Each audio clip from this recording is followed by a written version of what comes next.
traffic niya, nag-iistigan sila dyan papunta ng Aurora Underpass. Kaya pagpasok mo ng underpass, tuloy-tuloy na ang dami ng traffic ko hanggang dyan sa area ng Pitwason at flyover ng Santolan sa tapat ng Campo Grave. Hanggang may tuloy ko na hanggang Ortigas. Ortigas, kumaliwa nga pala kami pariorli, no? At maayos na pala dami ng traffic ko at mababa pa na Ortigas, kumala kami ng T5 Road. Maayos naman ang dami ng traffic ko hanggang inapunta kami dito sa area ng Lanusa. Ang T5 Canton ng Lanusa, maayos naman ang dami ng traffic ko. Iyan ay kaninang alas 5 na madaling araw kami palit. 25 minutes kami namun hanggang dito sa T5 Lanusa sa lungsod ng Makati. Ewan ko nila ngayon, ano pa sa lang ang traffic sa EDSA sa mga naman ng Manoli, ano bang minuto, ano bang sagit, nagbabago ang dami ng traffic ko sa EDSA. So ngayon, ito papunta na sa area na ng Ugong Party, maayos pa naman sa aking tingin, maayos pa naman sa oras ito ang daloy ng sasakyan. Wala ko natala ano bang vehicle accident o stall vehicle sa EDSA, Ausigas at sa C5 Road dito sa lungsod ng Party. Ang inyong ang puso, paong sila po siya, dito parang kita po dito sa pagkakas. Maraming salamat, Mari Pangil. Ako sila at para panaramdam ko kayo ano yung magiging abala sa rantangan. Masyado magamba. Parang parang piling ko kung may pupuntahan ako, baka matraffic ka. Ano naman po, hindi. Sana maging maayos naman po ating biyahe, lalo na po yung mga balamas po, damgat, pero dyan po sa may pangingin ng Mindanao, atin yung asahan nyo na ako. Ang kita ko sa palambot pa, yung mga dumadaan dyan sa lugar nila, Mindanao, Congressional, hanggang sa Circle, Quezon Circle area.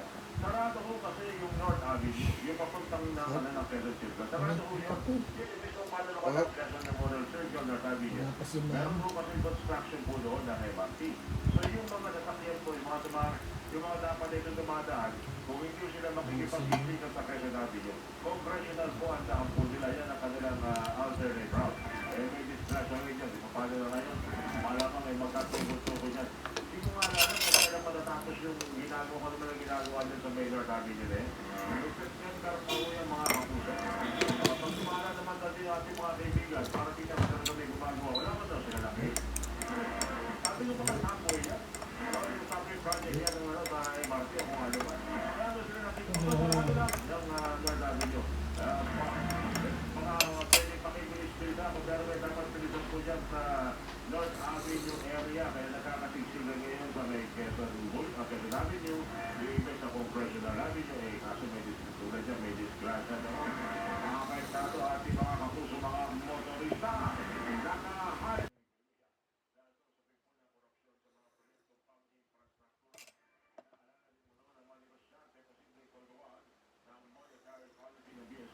At ang pagbababa ng interest rate at pananamihin na umiikot sa salapi sa merkado, paliwanag pa ng BSP.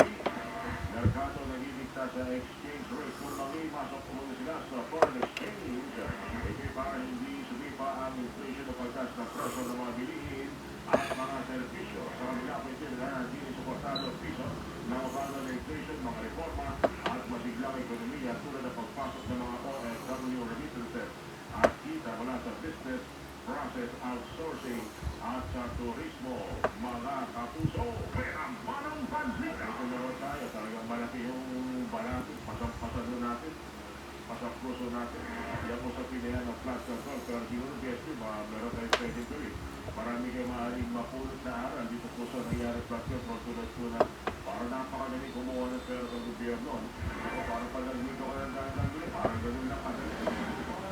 Siguro kayo, meron din kayong mai-contribute para tiyakin na maayos ang paggamit po ng pera mula sa buwis ng mamamayan. Bakit ang mga Pilipinas?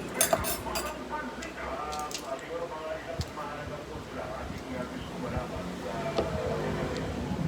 legal issue. Ito po sinasabi pag-effective po ng firma ng notarian abogado sa Pinibig. Attorney, dito kayo sa ating suming constitutional law expert na dating niya. Attorney, kaya sa pasensya na napatawag ka ito. Good morning sa'yo, attorney. Good morning, we're lumalang po sa ating kababayan. Ito kasi marami na nag-react dito, yung prinsipyo ng process tulong, process optimus, sa pagkakalupas sa pineke, sa mga abogado, sa pineke,